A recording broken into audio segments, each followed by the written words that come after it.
stargazers, astronomers and curious skywatchers are getting chance to witness the first and only moon supermoon of 2017. On Sunday night, the moon was 16% brighter and appeared 7% larger than its usual size. Last year, a memorable supermoon was marked in the history books.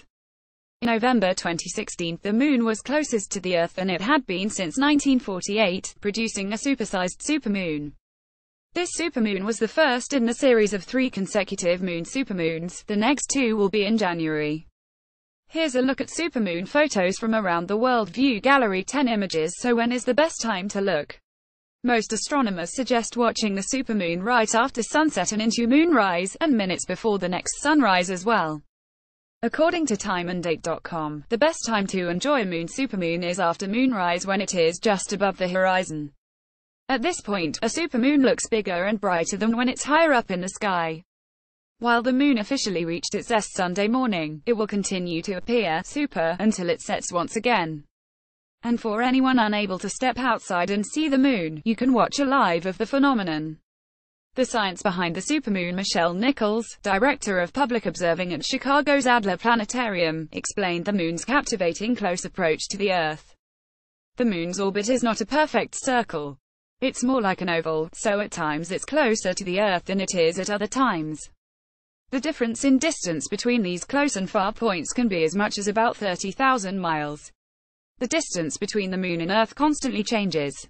Each time the moon orbits the Earth, every 29.5 days, it will reach a close point to the Earth perigee, and a far point apogee, and occasionally, the close point will be close to the date of the moon, a new moon, a supermoon. For this year's final supermoon, the perigee distance will be approximately 222,135 miles in the early morning hours of December 4 in the United States, says Nichols. And while it may appear super, the term supermoon is not the official term for the astronomical phenomenon. The scientific term is perigee syzygy. Perigee syzygy has occurred 3 previous times in 2017. However, December's moon is the only visible supermoon. That's because the previous 2 were around the time of a new moon, which isn't visible in the sky. For Muslims all over the world, this supermoon marked an important date. According to the Islamic calendar, the months start with the sighting of the waxing crescent moon shortly after sunset. This month's moon approaches the middle of Rabi' al-Awwal, the 3rd month of the calendar. This is a time when most Muslims around the world celebrate Mawlid, or the birth of the Prophet Muhammad. While different sects of Islam celebrate the Prophet's birthday on different days, the majority of Muslims celebrated his birth, which coincidentally aligned with this year's only moon supermoon. Don't let your eyes fool you. While the moon undoubtedly appears both bigger and brighter than usual, our eyes tend to trick us into seeing the moon as larger than it truly is. Part of it depends on where you're viewing the supermoon. When you look at it from near the horizon, there's an optical illusion, says Nichols. When the supermoon is viewed low on the horizon, it appears huge. It is known as the moon illusion, and the moon hasn't grown. It's a trick your eyes are playing on you. Nichols says that despite the visible difference between a regular moon and a supermoon, it is not as grand as it appears. If you stretch out your arm at length, and stretch out your thumb, and compare the size of the moon in the sky to the size of your thumb, you'll notice the width of the moon compared to the size of your thumb. You can put 4 moons across the width of your thumb.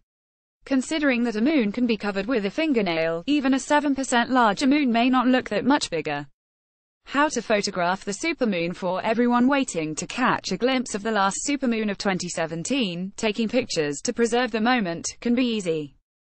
Bill Ingalls, a NASA photographer, says that those capturing the event through their smartphones have to focus on the correct light balance.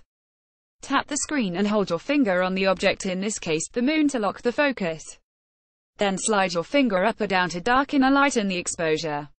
For those using DSLR cameras, Ingalls recommends using another subject in the image, like a person, pet, or landmark, to compare to the size of the moon.